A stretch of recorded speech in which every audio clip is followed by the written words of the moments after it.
Hi, I'm going to show you how to make some fermented vegetables. I've been making these for a few weeks now. There's lots of different ways that you can make them. Today I'm going to try something that I haven't tried before, but I'll go through the different ways that you can do it. So I've already chopped up most of a whole cabbage and a half, and I've kept some outer leaves which we will need from the cabbage, so you need to do that. And I've also kept the core of the cabbage too. We'll need that. So I've pretty much done most of the, mixing of it to, like processing of it. So I'm just going to finish off doing that to show you. So that's the rest of my cabbage. And there's a bit of apple, and then we're just going to process that.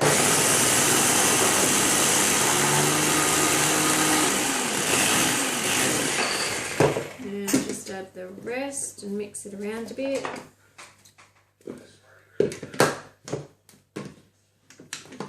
So you don't have to cut them up like this. You can use a knife and a fork and just chop them up as roughly as you want, or you can do them finely. I like them finely, but if you don't have one of these or a processor, you can just chop them up yourself.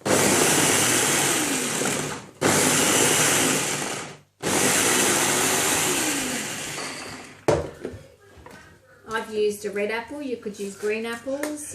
They've got less sugar in them, but the sugar gets fermented away anyway, so that's not really a big deal. Just make it a bit small.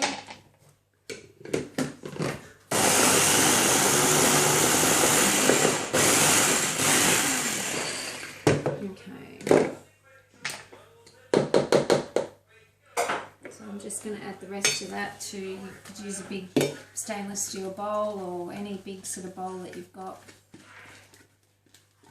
Okay, so if you want to put the video in there so they can see what's in there. So that's a cabbage and a half and 3 apples. You can do other things as well. You can add garlic.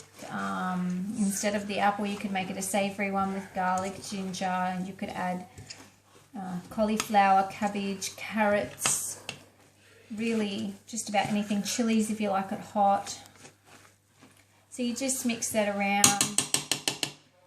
Okay, I've just got here some celery juice. This is a new way of doing it that I found on the internet, and I've put a bit of salt in it. You don't have to use the celery juice. I'm just trying it for something different. The other way that you can do it is you just add 1% of sea salt or Himalayan pink salt, not table salt. So if, for example, you have 1.5 kilos of cabbage or vegetables in the mix, then you would add 15 grams of the salt. So I've got 10 grams of salt in here as well, just mixed in with the celery juice. The celery juice acts like a bit of a brine. So you just pour that in. If you were using just the salt by itself, you would pour it straight into the veggies and massage it in, and that would release enough juices without the celery juice. But like I said, it's something that I saw and I wanted to try it. So more juices will come out, so you just get that and roughly scrunch that around. Can you see in there? And it's just releasing lots and lots of juices. You can do this for 5 minutes or more, but we won't do it for that long today because we've got the celery juice as well, and it's really got lots and lots of juices in it. But the more you massage it, the more juices will come out of the veggies. So I've also previously, prior to this, sterilised my jar in the oven, just on a low temperature. It's very important to have the jar sterilised. Okay, so that's getting really juicy. The longer you do it, the juicier it gets. But for this video, we're just going to pretend we've done it for that long.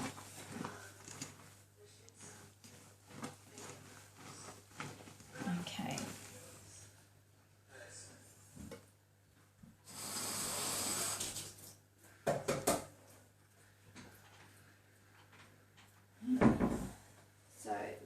jar? Here's my jar.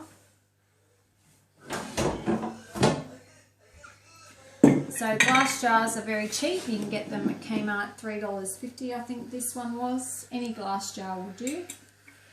And you just start packing that into the jar. So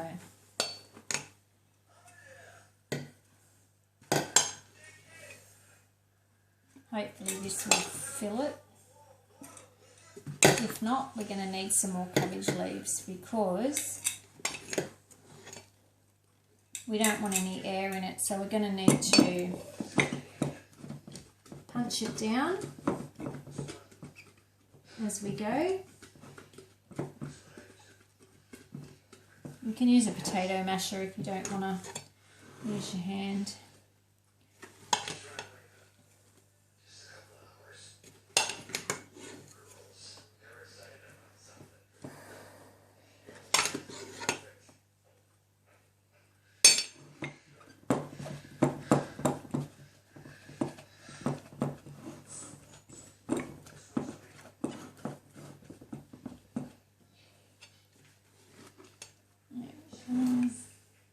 Looks like we're going to have enough to fill this. There's a jar of carrots that I fermented earlier. That's just been taken out of the cupboard after about 10 days.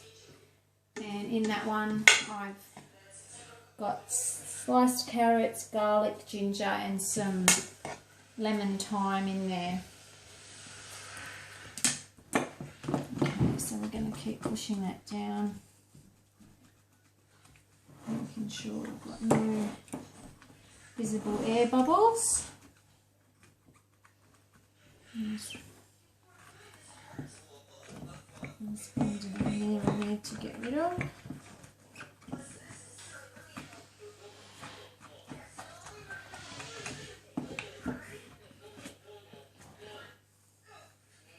It's a bit messy, bit of a messy job, but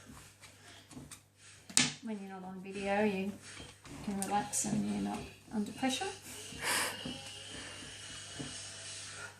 Okay, so you can see all that juicing now coming up in there.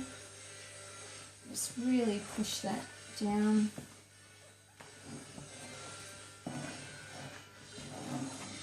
And your vegetables should be covered in the juice, like see, it's all moist.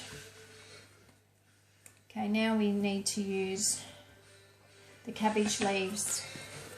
So we've got those. We're going to pack them in the top. Just fold them over. Nice and push down. And then this one we use as like a type of plug to really push that down.